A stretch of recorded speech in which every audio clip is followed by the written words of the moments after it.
There we go. Welcome to the episode, season 14, Middle Ground with JLE, where we treat you like family. That's the theme song. I finally got it back. Detroit Love off my first album, the JLE Experience. I own the music copyright. Don't mute nothing on Facebook.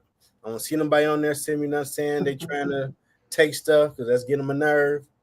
But I digress. We got another amazing guest for you doing amazing things out here. We have Bloomberg Center for Public Innovation at Johns Hopkins University, Innovation Team Director, Cortnie Squirewell. Welcome to the show.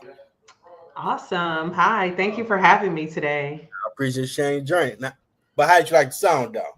The song was amazing, although I didn't mind when you didn't have the music and you sang your own No, theme that's just, song. oh I'm just no. saying, like it was I had to raw. sing It it was myself. Like, authentic. it ain't right if you don't hear Detroit Love when this comes on. It's wrong. It's like eating ice Yeah. cream without cake or pie. It's just wrong. Without your cake or pie. You know, I can't eat that no more, so I gotta eat the sugar-free. Uh-oh. But you know what I'm Uh-oh. saying. So, first question: what led you to this path? Yeah. Oh my gosh, it's been an incredible journey.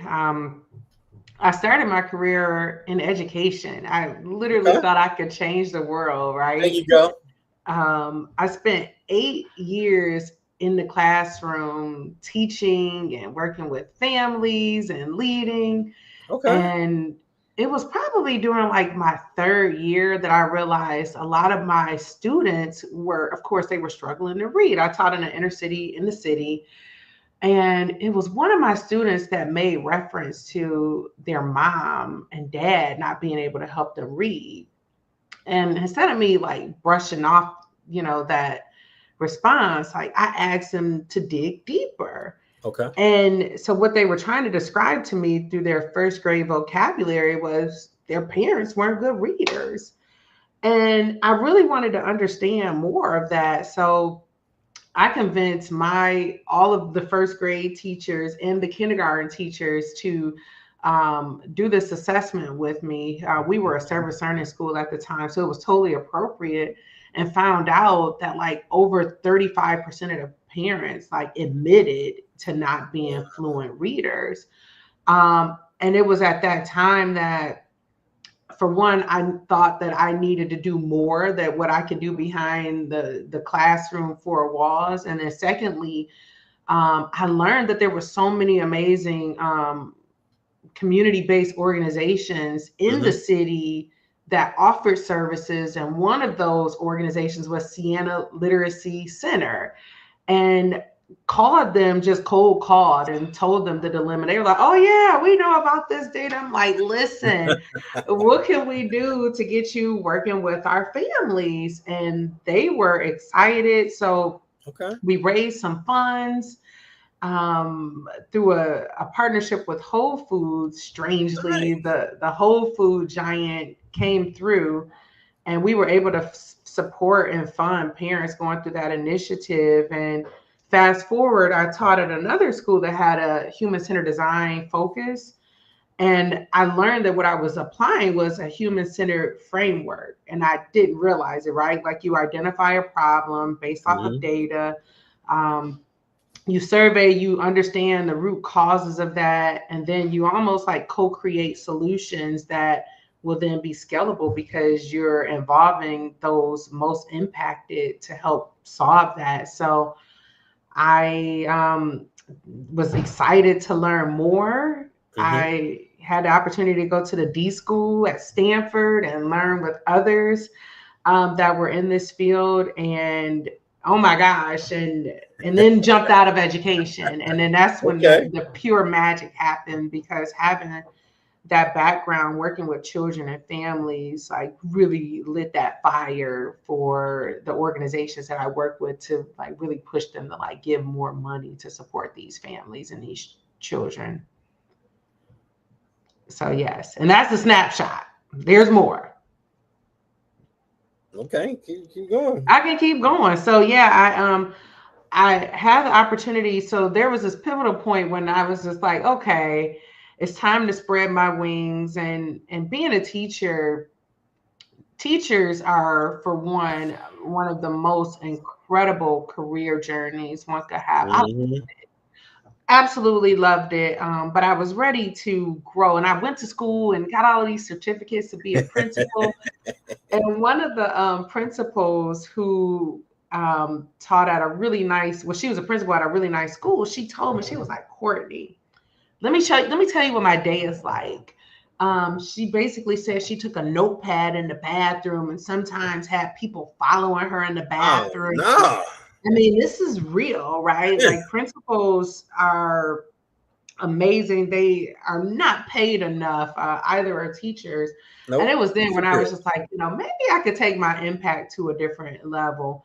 So I had the opportunity to work alongside Ford Motor Company Fund at the time is what it was called. Now it's Okay. for philanthropy, um, for philanthropies. And Great I company. was, yeah, it was, philanthropic arm of Ford. And they asked me to basically help them with this $5 million investment that they were going to make, Okay. to jumpstart a wraparound service community center, place-based community Hmm. center. And I was just like, that sounds like a lot of fun. So literally use that same framework that I mentioned. And it was this neighborhood. I mean, it's very well known. It's in the 205. I'm from the D. I did not grow up on the east side of Detroit, but it doesn't matter. Like, I have family everywhere. Mm-hmm. But I dove into that work, meeting some of the most influential stakeholders in that neighborhood, alongside with families and children, and just really trying to understand what were their needs and like how could Ford's $5 million investment help this community. Mm-hmm. There's also, high absenteeism taking place in the city, which is still off the charts. Like, we Wow. really need to do something about that. But one day I was sitting there and watching, just observing, because a part of this process, this systems thinking approach is like there are levels to like understanding, like, and gathering ethnographic research, and some of it is just observation. And one day, it was probably like a Tuesday, I Mm-hmm. noticed like a ton of kids and families walking by the school. And I'm like, well, Okay. why aren't the children in school? And I believe it was, I don't remember who it was. I probably wasn't the principal, but someone said, oh, this is the day that Matrix has their food distribution. And all hands are on deck because some of these families don't have vehicles. And I'm like, wow. So, like, I mean, to me, this is like, okay, more data. So like, it was those kind of stories, those types of observations that really led to some of the recommendations that I was able to deliver to some of those execs there at Ford. I also had the opportunity to work alongside another organization that does human centered design. And we literally presented our findings, and it was amazing. I had the opportunity to disrupt the normal process where typically the execs kind of select the CBOs that are going to Uh-huh. be delivering, where we flip that and we allow the residents, the families, all of those stakeholders Nice. to select who was going to deliver services. And it was at that time that the real winners, the real servants, like, they really showed up because the community could see straight through their presentations and their pitches. And they selected who was going to serve there, what types of engagements they wanted, what was mostly important to them. And honestly, it was mostly safety, which made sense because it was one of the Yeah. communities that had one of the highest crimes in Detroit. And then they also wanted just basic needs, right? Like, can we get more food distributions on days that our children aren't going to school so we don't have to pull them out of school? So, Makes sense. yeah, so that happened, and we utilized a school, Fisher Magnet Upper Academy, which had a decrease in attendance, so it was a perfect location. That space is still going on right now. Okay. And it's still thriving based off of the conversations that I had with the director over there. And I had the opportunity to do so many amazing programs to impact families and impact children. Mm-hmm.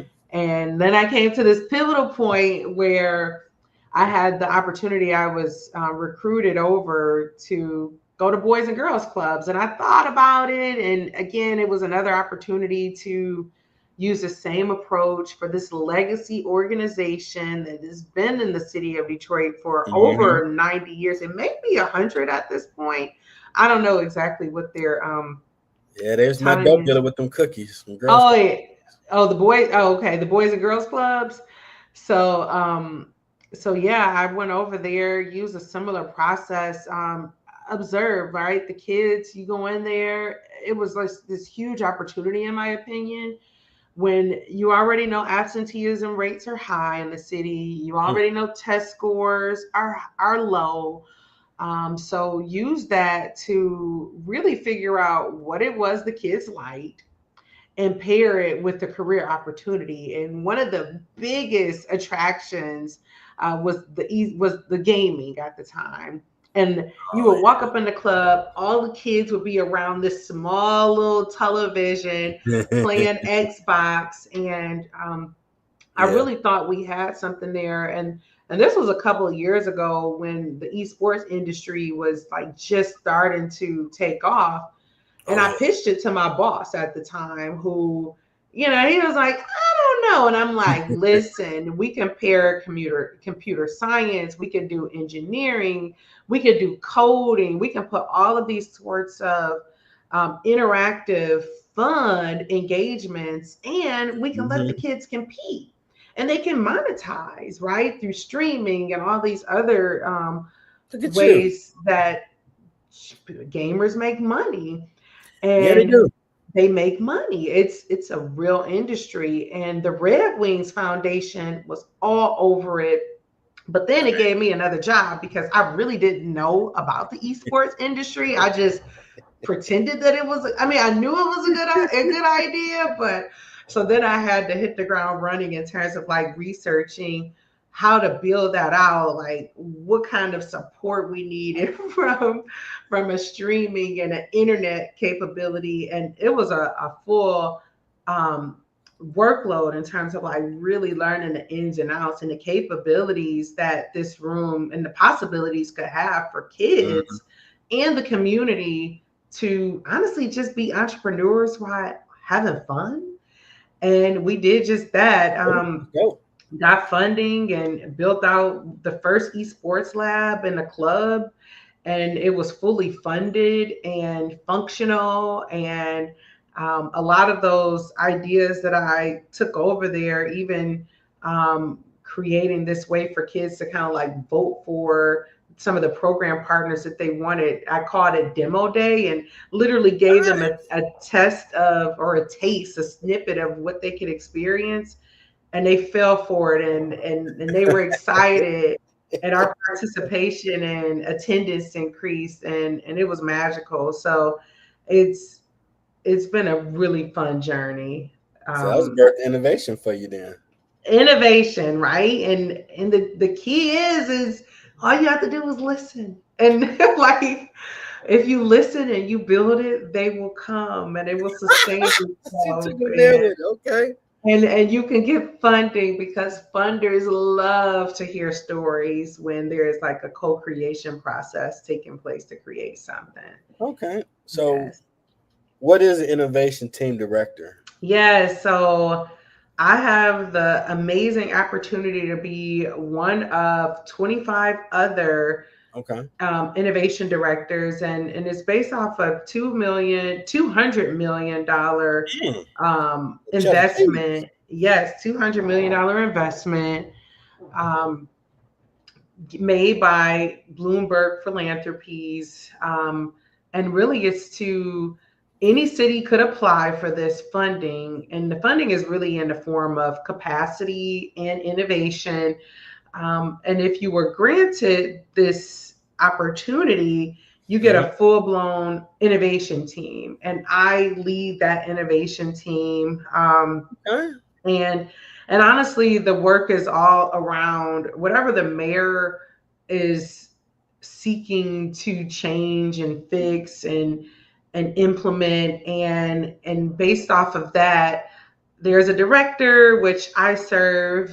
There's a civic designer that helps bring all of the data that's coming from the communities to fruition through prototypes.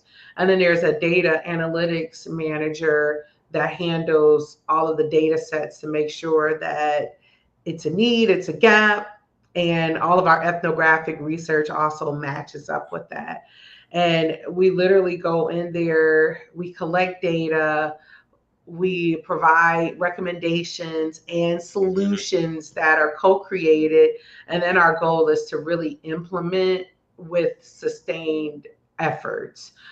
So it's been fun. Most of the work right now is around energy efficiency and helping families that spend 6% or more on their utilities to either weatherize their homes, but really just, and it's not even that, like right now we're in the research phase to understand like some of the barriers in terms of like why. And also our research is taking a bit of a turn because we're including some of those health disparities within that space too, because a lot of families deal with asthma.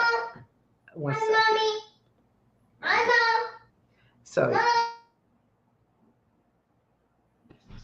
it's 8:00 on a Friday. That's my 3-year-old. Hey, we love the kids. Yeah, so we are in the middle of the research phase. So it's fun. Focus groups, observations, and also peer reviews from other cities that have similar demographics to the one that we're seeking to assist with. Okay. What has been your experience at Johns Hopkins University so far? It's been wonderful. I mean, it's really, the cool thing is there is a lot of technical support that comes along with the work, and then every company that you work for that has either a systems thinking or a human-centered approach, there's a different framework that they follow. So it's been good. Really, the frameworks are super similar. Just a matter of like really understanding the community and their needs as it relates to this problem. Okay. Yes. Pretty awesome. So, yes. what does social impact designer mean? That's a cool term. Yeah, it means just that, solving for some of the most pressing challenges that our communities are facing. And for me, what that means is I've had the opportunity to touch areas such as education, families, climate, and workforce, and using social determinants of health along with understanding a community to then co-create some of the solutions. And the solutions need to be sustainable, which most of the time it hasn't been. I would say it's been a real smooth ride just because of the process. And I found that in this work that it's the stories that sell, and sharing those stories through either your stakeholder groups, through policymakers, it really just grasps those hearts when they hear some of those quotes. Because this journey had to be totally transparent. When I first saw it, I'm thinking, what that got to do with social media?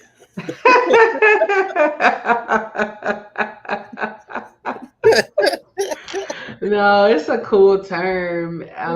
Almost like superheroes in a sense. Yeah, you sound like one. Change the world one story at a time. Oh, okay. It sounds like that hero show, Say the Chili to Save the World. Oh yes. That was big. Yes. You're literally doing it. Yes. So it's been a fun journey. It's been incredible. It's been incredible. I look back in terms of some of the nonprofits I've had opportunity to work with. I've done work with Big Sean, his Okay. nonprofit, and um, at the time he was working on a curriculum that his goal was really to ensure that young adults understood the different career opportunities that came along with the music industry, that we're not just the artists. Yeah, it's a lot of And behind the scenes stuff. it's a lot, and the behind the scenes are very lucrative, like the Mm-hmm. sound engineers, the lighting engineers. Mm-hmm. So it's been fun because I may not have gone into a lot of my careers understanding the full scope of what it was I was solving for, but being in that space, it really allowed me to take a step back and really learn and understand a lot of careers, industries, and um, yeah, I've had the opportunity to really understand how a lot of things and parts and policies work to then either create impact. Okay. So I mean, I was at Wayne State University as a music management major. Okay. Our teacher had us do for music business too, because I don't know if he's still there, but he had a studio out like on 9 Mile in Inkster. Okay. Nice house and studio. Like, okay, like what we gonna do? This went around '04, the Idol was out. They had a Wayne Idol. And we recorded the winner and 6 of the top 10 finalists. And we're like, okay, so you're gonna be like, no, y'all want to do behind the scenes, y'all gonna do all that. Y'all gonna record them. You're gonna see how much it costs to use the music, do this and this and this. And we started giving out delegations. I'm like, okay, that's I met my first producer, Okay. and we doing the work, and I'm starting to notice like, okay, somebody got to take charge, Jeff, because these artists is bull jabbing around with their friend. They just had to be here, but they ain't getting there, drop the song and leave. I don't want to be the leader. You don't care. And your man, he getting frustrated because he feel like he's doing it all. Like, I don't want my man feel like, because he already got a studio. Like, all right, do it for the team. Like, all right, if you ain't here to help make this album, get out. Oh. They looking around like, you heard what I said. Get out. If you ain't here to help with this album, get out. Go talk in the hallway. Like, thanks, man, because I ain't want to say like, oh, I'll be the bad guy. No problem. Because I don't know how to work the board. Right. He had a cat. This dude was phenomenal. I really saw through him what they were trying to teach by the piano proficiency, the ear training, the music theory. Oh, we doing Alicia Keys song? Okay, let me get the sheet paper. 10 minutes later, he playing the fine got you. Oh, wow. Oh, this is what they said. This is what you're supposed to be as a musician. Okay, cool. So we got someone that could do the music, Yeah. get you in here. We had a few of them at the time that was being Hollywood. Like, look here, we ain't got all day for this because we wind up taking a week. He figured we would be done in 2 days because he think D12 and other people he was working with, like, this is my actual studio. I'm letting y'all do this for class, but the nicest way he could say it, time is money. Yes. Y'all need to Yes. get this done. And So, that's a whole different skill. I've tried DJing when I started a oh, look at program. you. Well, Okay. I started a DJ academy because Nice. it was a need, and I had to order all this equipment, and I tried. Oh, It is not an easy task. oh man, the stuff for music alone, we ain't no Oh, it was joke. not easy. It was not. Especially DJ equipment. Yes, I learned all about it. The switchers, and it was a good The time. most cool thing I remember, because I had to look up how much it costs to use someone music. And it Oh, was amazing at the time in '04. If the song wasn't popping on the radio, it was right. like 30 to $1 to use it. But if they were using it now, 20,000. Like, Oh yes, it's so lucrative. that's how Kanye doing his thing. Because you hear Well, stuff yeah. you ain't heard in years that's R&B, but it don't cost much to use it. And Well, you make it again. I was at lunch yesterday, Mhm. and a friend of mine was showing me the newest AI artists. So Most likely. careers are, and technology is definitely taken an unexpected but amazing spin here, and Age of it's Skype. gonna, yes, it's gonna be fun, to see what we make of this. Yeah. Again, I'm in innovation, so all of this is exciting to me because there's still like very lucrative careers that can come out of it. It's just a matter of True. understanding That's true. those gaps and getting in there and creating, and then switching our curriculum to then meet those needs, though, because at the end of the day, we definitely have to make sure some of those careers that are definitely going to be taken over by tech, that we're not wasting our youth's time in terms of like learning. Okay. Yeah. Because I was that one whenever we broke these in class. Why we talking about Skynet? Jeff, there you go. Like, hey, I grew up watching Terminator. Man is foolish. We're gonna do too much. So Oh yeah. I don't want to be around the Skynet stuff because we're gonna be stupid with it. We do I too mean, but honestly, we've been seeing these innovations much. Yeah. since a very long. Terminator is one. Enemy of the State is like actually like one And of that my was an actual favorite. bill at the time. Yes. So That was trippy. it's just to show you that the future is now. Yeah. We're in the future, Yeah. and You just ain't got the Jetson house in the backpack. no, but we have this amazing opportunity to like True. really utilize it to continue to do amazing things that will benefit our children and our generations to come, by just really understanding how to use it, simplify, and really simplify, right? If we get it right, it will allow more time for families to be with each other if we're True. really That's a using good it the side of way it. it should be. That's true. Yes. Now, you were featured in Michigan Chronicle 40 Under 40. Yes. How has that experience helped you on your journey? So I have to say I was slighted because the year that no, not in a bad way, love Hiram and the work that he's doing. But I won during COVID.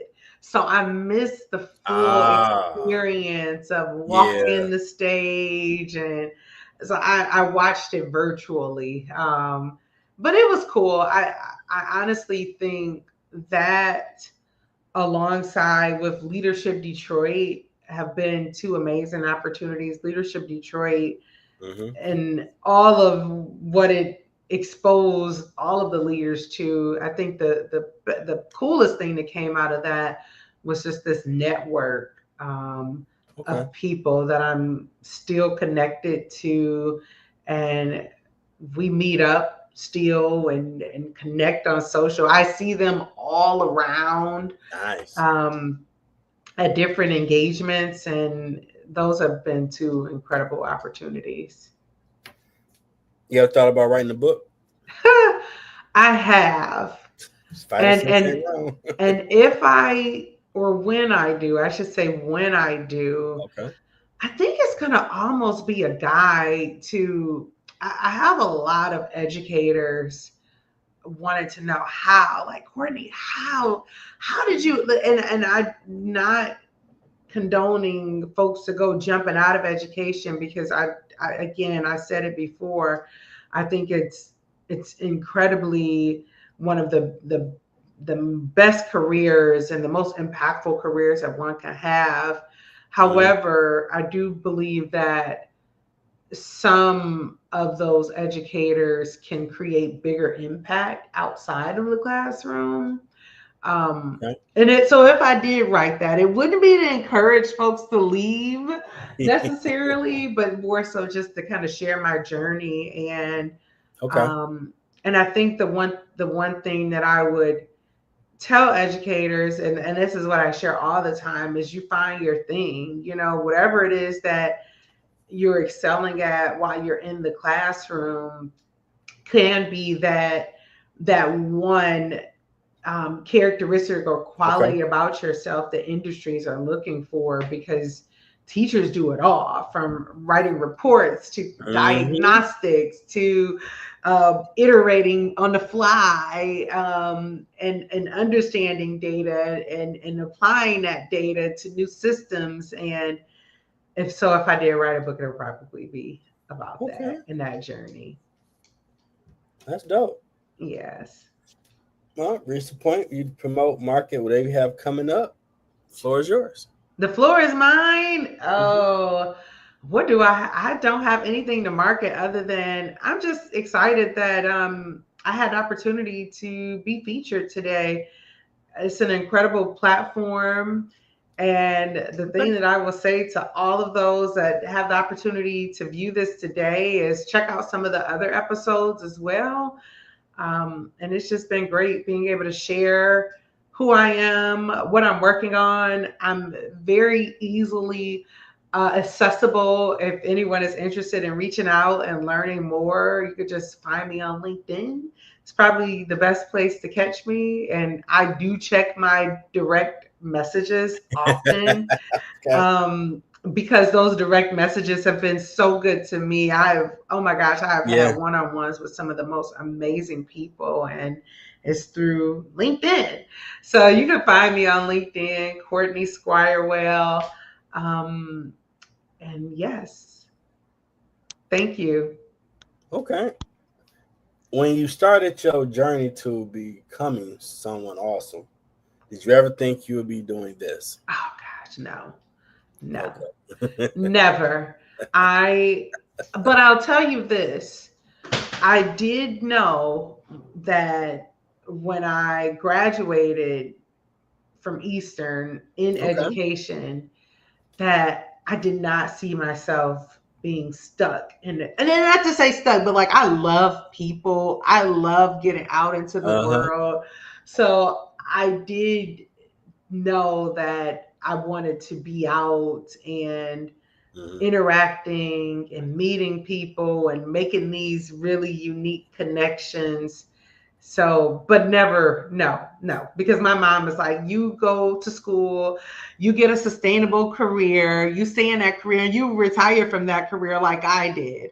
And I think that's kind of like the advice that we get from our baby boomer parents. And it's up to you if you're going to listen. I listened to my mom to an extent. But, the one thing that I did listen is I make sure that, my certificates are up to date. And I am still heavily involved in education because I have the opportunity of serving on a school board. So that is my way of making sure that I'm still in the loop, is giving back in that capacity. Yeah, I stopped doing music. I was corporate. I'm getting my business degree, get a job, making some money, and I'm be getting it. And then COVID. Good old COVID. I watch sports shows, political shows. I got something to say. That's when I first started out the trunk with my phone and putting on YouTube. Oh, that's so funny. Finishing my degree. Finishing those degrees. Didn't have my party because they're like, we're going to party a little. I'm getting my Dom Perignon, get some Gatorade and water. We're going to get it. COVID, I can't go. Shout out to Wayne because they did graduate as 22, but it wasn't the same. No. It wasn't the same. But doing this, yeah, I ain't think I'd be having this be the purpose, help you find a purpose. Like, no, this is incredible. I think it's an amazing platform, and I think like if I had to give advice, for one, I can't pretend that I came up with this, but Minda Harts wrote this book called oh my gosh, what is the name of the book? The Memo. I should know the title, The Memo. And in the memo, there are some really good strategies she gives in terms of making sure that you're aligned to your purpose and skilling up if you feel that you need to skill up. I won't take it lightly. I've have so many amazing mentors that I can call on at any given time. I participated in cohorts on Saturdays, leadership groups for women and Leadership Detroit. I had a baby, and 3 days after giving birth, I was at a retreat for a leadership group because it was just, I know my husband was like, "What are we doing?" But I'm like, it's going to pay off. So my advice is if you do have a dream, just continue to go after it. Don't be discouraged. I mean, I think Edison, I don't know how many times it took him to get the light bulb to work, but it was a lot.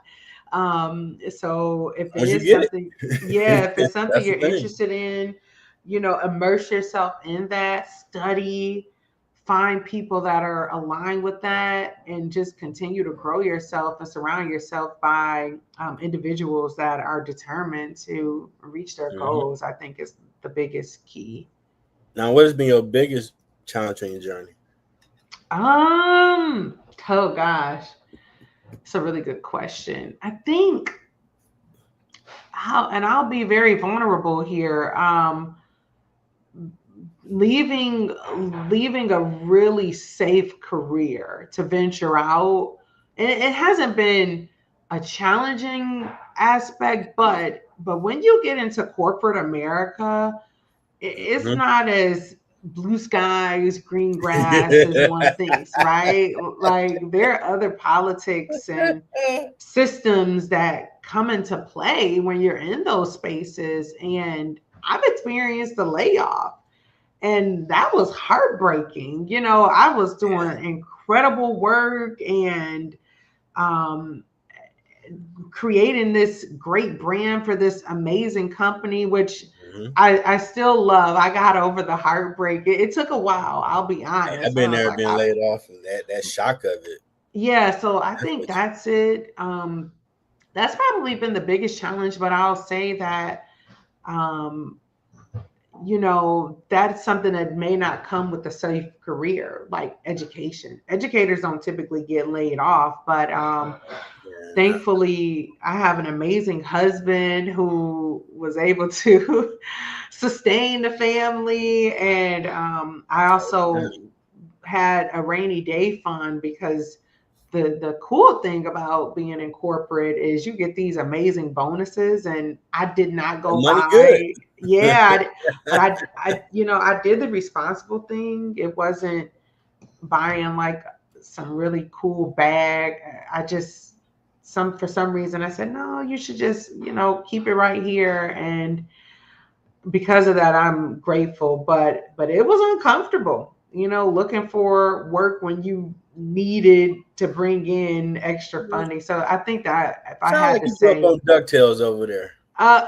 DuckTales, woo! Financial teaching. Yes, that, and if you listen to all the others incredible leaders that are on Instagram, they talk about just making sure you're being smart. But if that's probably one of the biggest challenges. Yeah. Now, in your words, what has been your impact in the community?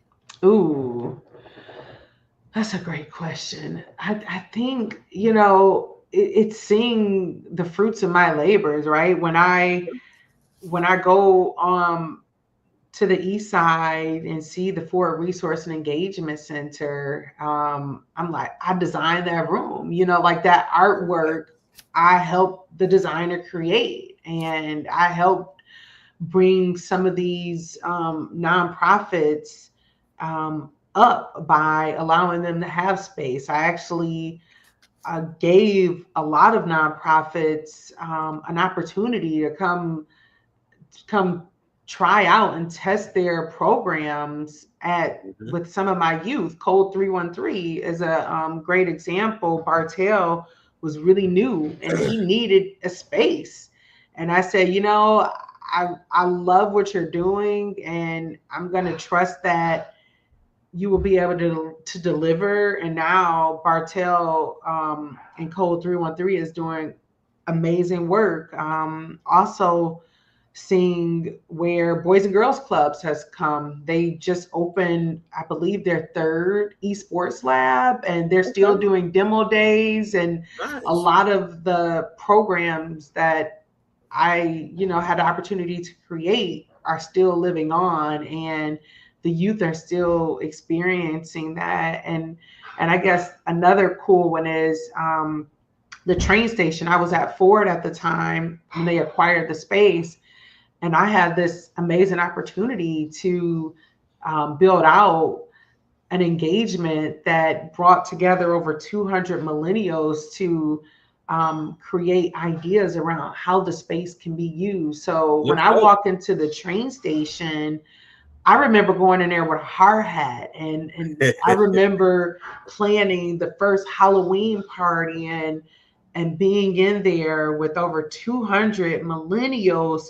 on these huge poster boards that I worked with Elevate to create. And they were brainstorming, and some of those ideas live on, right? They're youth servant agencies in the train station. Their co-working spaces right next to it. Like, it's really doing what a lot of the ideas had vision for that space. So I think those are some really cool things to be proud of. Absolutely, because you've done a lot, and I wanted to. Cause I'm like, okay, I want to be just naming like 1,000 questions of all this made stuff you did. Try to find a way to let it organically be spoken about, because your LinkedIn is impressive. Thank you so much. I'm like, okay, she's shining. Thank you. Yes, Need some yes. shades on when I'm looking at this thing. Oh, you're so funny. Now, if anybody didn't hear you earlier, hope it made you comfortable for that Yoda game.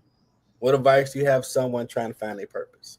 Yeah, I think figure out what it is that you're good at naturally, that you don't feel like you're working, and go for it. Take small steps, vision board it out if you have to, write goals. And eventually those goals will come to fruition as long as you're doing it authentically and have a purpose. And I think the biggest thing is, really being intentional about the impact, and making sure that you're taking small steps every day to get there, no matter what those steps are. If it's maybe making contact with someone who has a career that's similar to the one that you aspire, either reading or reaching out to that person. I mean, there's so many ways to almost follow the journey of someone. I don't want to use the word stalk because it sounds bad, but but essentially, social media has given us an opportunity through some of the platforms. Yeah, seriously, to get a front row seat. And I think the final piece to that is be different.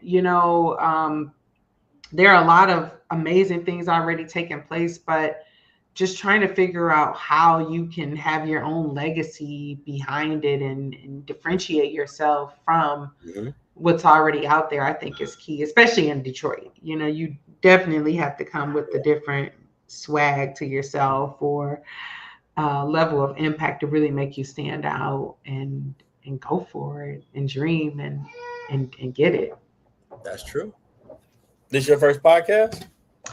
It is not. I've done another one, but it's a totally different topic. I've not done one that's about you. Yeah. That we live by the tagline where we treat you like family, feel comfortable to talk about yourself. That's right. And no, but I've been on another podcast before. Okay. Oh, you definitely. I expect you'd be back when you write that book. Yes. Anything else you got going on? You want to come back talk about it? No, I think that's about it. That is it. I don't have anything to really put out there other than, if you do want to connect, easily accessible, reach out. And when I get that book, the draft, and we're about to go to print, I'll have to come back on and share what's going on within that space. It's a unique journey to write a book. Yeah, I can only imagine. Mm-hmm. I can Then only you imagine. reflect on the whole thought process of what you were writing, and after it's done, like, wow, you put that down on paper. Put it down on paper and make it make sense. Can't take it back. I'm sure it has to be a lot easier though, especially with editing now, with all the tools that are available. So now we got ChatGPT. yes. You can speak to Google Doc, it can do it for you. So yes, writing a book is not that hard like it was when you literally just writing or typing all day. No, about doing it. No, I probably need like a good 3 months to get away and be with nature. Okay. I was thinking, I didn't want to say it, like I can see nature, trees to get her inspiration. Yes, yes. Okay. Well, I definitely appreciate Bloomberg Center for Public Innovation at Johns Hopkins University Innovation Team Director Cortnie Squirewell for sharing her journey. It's been amazing. Watch this episode, replay it, share it. And I appreciate you for sharing it. Thank you for having me today. And you've treated me like family. So thank you. Got to. So I need that honest thought at the end. But some people been on here. This ain't TMZ or nobody. I don't care where you were. I'm going by your website and LinkedIn. Oh, okay, cool. Yeah, relax. Yes, relax. You got the crib. No. You should be relaxed. Relax. But no, it's been incredible. That's coming. Yes. Well, thank you again. Red carpet treatment, Red carpet. Yes. Can't have nobody come to the building and not get the Dom Perignon caviar treatment. Right. Anything else would be uncivilized. That's right. They're gonna tell people like, oh man, it was first class, everything. There you go. So if it ain't, you from Detroit, like, man, this dude did some bootleg. He gave me an Uber. He gave me some grapes. Man, I ain't calling that man show. No, can't do it. That's so funny. No, well, thank you again. And can't wait to share it out with my community and my network. And absolutely. I appreciate you again for taking the time to learn a little bit about me. It's been fun. Absolutely. I'm gonna make some clips tonight or tomorrow. You'll see them post. They post instantly on LinkedIn. Okay. Then awesome. I post once I put it on Spotify how they can reach you and all that good stuff. Like awesome. I do, tag you to it and let people know. Thank you. All right. Now I'm for the viewers. I made me ads now. I'm trying to be more corporate with this thing. So you want to see an ad before you see the intro song. Smart. Till next time, everybody. Y'all have a great one. See you all. Thank you. Thanks for tuning in to Middle Ground with JLE. Hope you enjoyed the show. If you want to buy my products, go to Amazon.com for my books or my music. Like, subscribe to my YouTube channel, Middle Ground with JLE. And more to come. See you next time.